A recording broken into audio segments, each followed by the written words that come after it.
L'émotion précède toujours la raison. Voilà, si vous avez quelque chose à retenir, retenez ça. Et si vous voyez que vous êtes en mode cerveau gauche à fond, là, allez prendre un café, arrêtez-vous, dites « Oh là, qu'est-ce qui se passe pour moi et où j'en suis ?»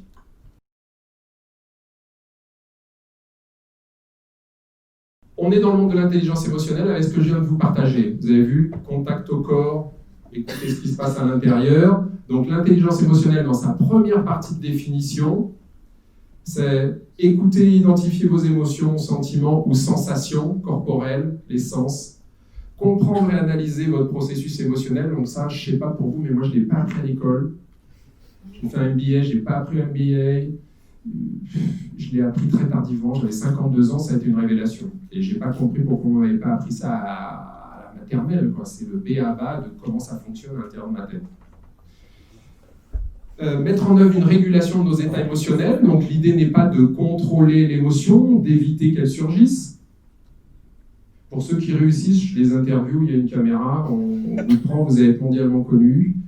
Votre cerveau gauche, votre pensée ne peut pas interdire à une émotion de monter. Je ne sais pas si vous avez testé, vous pourrez tester pas tout de suite parce que vous allez prendre du temps.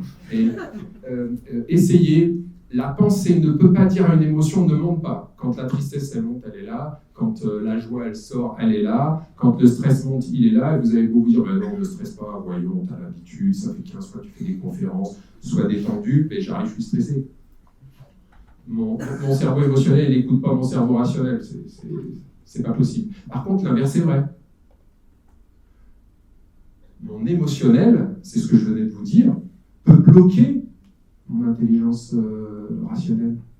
Parce que le stress fait que j'arrive plus bien à réfléchir. Je ne sais pas si pour certains ça vous arrive. Je vais le dévoiler. Parfois, quand le stress est intense comme ça, j'ai l'impression que j'ai 5 ans dans ma tête. Je cherche mon cerveau gauche. Je ne sais plus quoi dire. Je suis démuni. Je ne sais pas comment. Quelqu'un me pose une question. Je ne sais pas. Donc mon réflexe, moi, c'est de dire oui. Ça mange pas de pain, ça fait plaisir. Je m'en sors avec une pirouette. Mon seul problème, c'est que quand je dis oui, puis que je me retourne pour repartir, je me dis, t'es con, t'aurais dû dire non. Donc la différence pour moi aujourd'hui, c'est pas que j'ai appris à dire non spontanément, je continue de dire parfois oui spontanément. C'est juste quand je me retourne, je me dis, Alain, t'aurais dû dire non. Déjà, je suis pas en train de me dire, t'es vraiment nul, t'as rien compris, il fallait que tu dises non. Donc déjà, ça, c'est quand même apaisé. Et surtout, je reviens pour dire, tu sais quoi, là, je t'ai dit oui, mais en fait, j'ai pris le temps d'y réfléchir, c'est non. Ça fait pas toujours plaisir, mais en tout cas, ça me préserve de ne pas aller dans des espaces où je n'ai pas envie d'aller. Voilà. Ça, c'est de l'habileté, intelligence émotionnelle. Vous avez vu, c'est un apprentissage. C'est comme un sport. Il faut démarrer. Voilà, vous arrivez, vous êtes dans une conférence, je vais vous envoyer plein de messages, il y en a un qui va rester, les autres, ça va disparaître, mais celui-là, il va rester, vous allez en faire quelque chose. Ça démarre par là.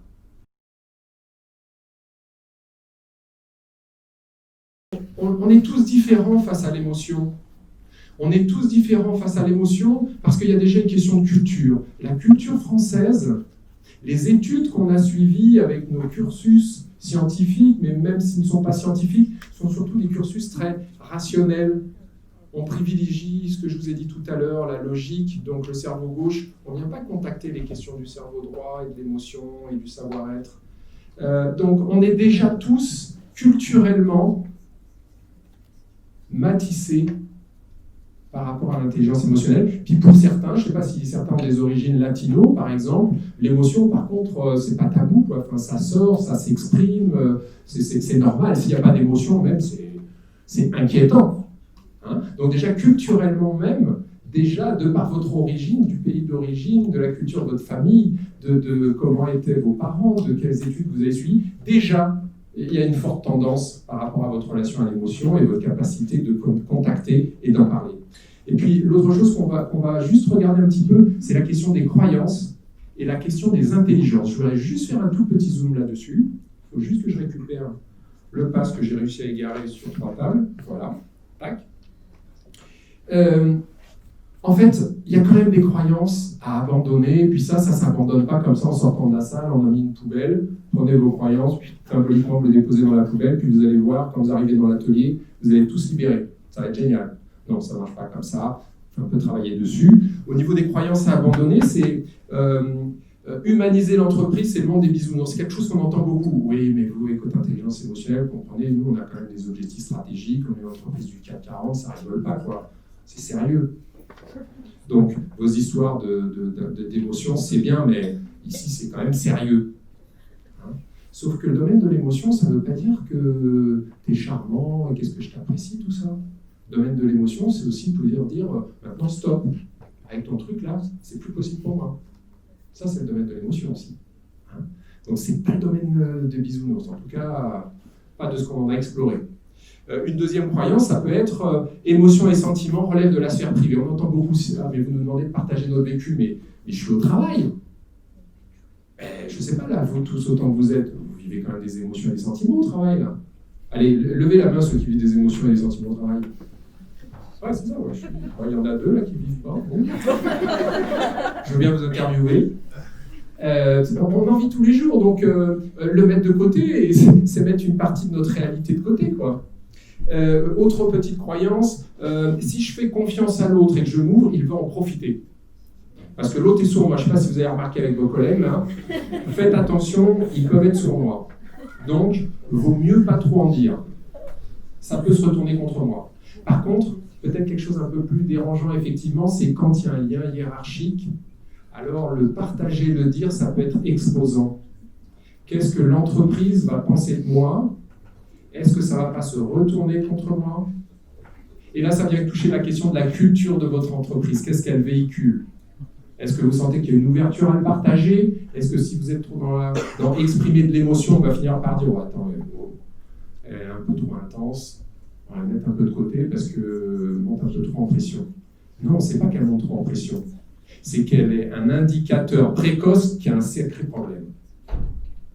Et peut-être c'est son histoire privée, mais elle réagit et elle surréagit parce que là, il se passe quelque chose et il faut savoir l'écouter. Montrer ma vulnérabilité, c'est perdre ma crédibilité.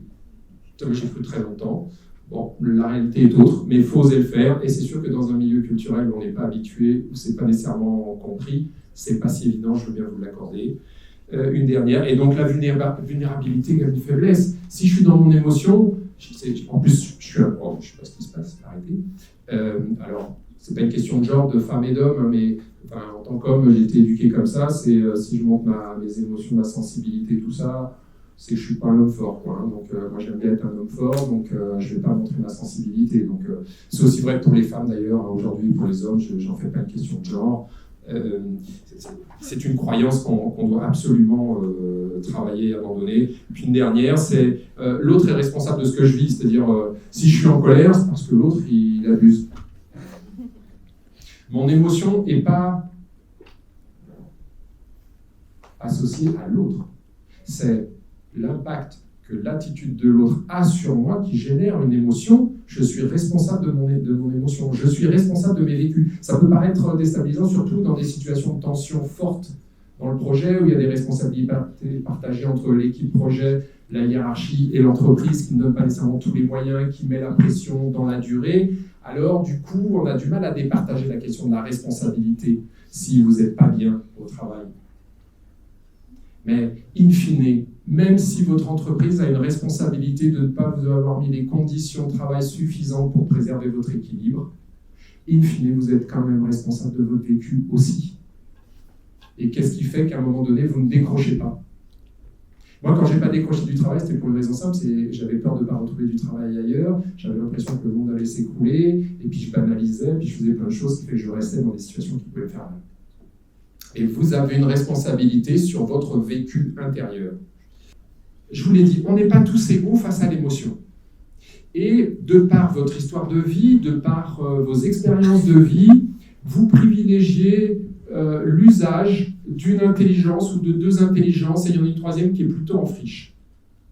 Donc allez, la première, l'intelligence rationnelle, c'est le monde de la pensée, je vous l'ai dit. Moi, c'est ma prédominante. Je suis en face d'une situation tendue, je suis en face d'une situation complexe, je suis en face de... Je me mets à réfléchir. Enfin, il faut que je réfléchisse. Hein. Et puis ma deuxième intelligence, c'est l'intelligence émotionnelle, c'est du coup je réfléchis, puis ça me fait vivre des choses, donc si ça me fait quelque chose de pas agréable, je continue à réfléchir, et si ça me stresse encore plus, je continue à réfléchir, et donc je peux me perdre entre réfléchir et ressentir. Voilà. Mais ma prédilection, c'est l'intelligence rationnelle, et puis celle qui est derrière, que j'utilise aujourd'hui beaucoup, c'est mon intelligence émotionnelle. Celle qui est en friche, pour moi, que j'ai à travailler tous les jours, j'ai à faire attention à ça, c'est mon intelligence pragmatique, c'est le concret, quoi. Concrètement, comment tu le fais? La précision dans tes consignes. Là, c'est bien ce que tu as pensé, mais est-ce qu'on a le délai suffisant pour le faire? Moi, dans ma tête, on peut tout faire en 1 heure, quoi. Hein. Je ne sais pas si vous avez déjà repéré ça, des fois, avec les timings que vous avez dans vos projets, c'est serré, on essaye d'y aller, mais à un moment donné, ça coince quand même en y mettant le meilleur de soi-même. Ça, c'est parce qu'on laisse notre intelligence rationnelle prendre le pas et dire « ça va le faire ». Voilà, mais in fine, ça ne le fait pas. Et après, on est étonné. Alors, on ne comprend pas, on a quand même bien réfléchi. Est-ce qu'on avait vraiment ressenti? Est-ce qu'on avait écouté les signes du corps? Est-ce qu'on avait écouté les émotions? Est-ce qu'on avait écouté les intuitions scientifiques? Parce qu'il y a aussi de l'intuition scientifique. Voilà. La deuxième, c'est le pragmatique. Le pragmatique, alors, le rationnel, le monde de l'émotion n'aime pas du tout. C'est quelqu'un qui va avoir plutôt tendance, c'est une grande sensibilité, mais de loin, quoi. Hein, je m'extrais de la situation pour ne pas ressentir les choses, pour pouvoir continuer à bien réfléchir. Le pragmatique, c'est quelqu'un qui privilégie l'action, quelqu'un plutôt impatient. C'est bon, ok, on fait quoi avec ça, quoi? Il y a un problème, on va vers la solution. Beaucoup de gens comme ça dans les mondes de l'entreprise, quoi. C'est ok, problème, solution. Il faut ressentir à quoi ça me sert. De toute façon, il faut bien le faire parce qu'il y a un problème, il va apporter une solution. Donc, on n'écoute pas son corps, on n'écoute pas les sensations, on y va à fond. Et les pragmatiques sont des gens très résistants là-dessus. Ce qu'ils oublient, c'est que les autres à côté ne sont pas nécessairement tous pragmatiques, donc ils commencent à tirer la langue. C'est dur de le suivre. Le pragmatique, l'émotion, il aime bien ça, mais il faut que ça reste superficiel. Voilà. S'il y a un peu trop d'intensité, un peu trop d'émotion, c'est quelqu'un qui peut pratiquer très facilement l'humour, on va lancer une petite blague, ça détend l'atmosphère, puis on passe à autre chose. Hein. Donc l'intensité émotionnelle, il n'aime pas ça, la complexité émotionnelle, il n'aime pas ça. Et enfin, les personnes qui privilégient, qui ont une intelligence émotionnelle très présente, ce sont des personnes qui vivent plein de choses. Et ça peut être très bien. La question, c'est qu'est-ce qu'on fait de tout ce qu'on vit? Donc, c'est des personnes qui qui ont une sensibilité particulière au ressenti. Donc, est-ce que c'est juste, pas juste? Est-ce que c'est bon pour nous, pas bon pour nous? Et une empathie toute particulière pour que tout le monde se sente bien. Donc, les personnes qui ont cette intelligence plutôt en prédilection sont des personnes qui vont tout de suite sentir que c'est pas bon pour le groupe, c'est pas bon pour l'équipe, là. On dit ça, on a pris telle décision, mais il y a un problème, ça va pas être bon pour nous. Ils ont cette sensibilité-là. Si on ne les écoute pas, c'est des indicateurs précoces de le collectif va commencer à se déliter, il va commencer à y avoir des tensions, il y a déjà des tensions, ce sont des personnes qui le détectent tout de suite, ce sont des personnes qui ont besoin de se sentir en sécurité relationnelle, donc tout de suite, s'ils ne savent pas où l'autre est au niveau émotionnel, vont tout de suite réagir à ça. J'ai besoin de savoir où tu es, qu'est-ce qui se passe pour toi, qu'est-ce que tu vis. Et elles ont besoin de partager ça pour être en confiance et donner le meilleur d'elles-mêmes. Voilà. 3 intelligences. On utilise les 3. Hein. J'utilise les 3. Vous utilisez les 3, j'ai aucun doute. Sauf que vous devez percevoir qu'il y en a qui sont peut-être plus en friche que d'autres. Ok. Je suis dans mon tempo et ça, c'est pas tous les jours.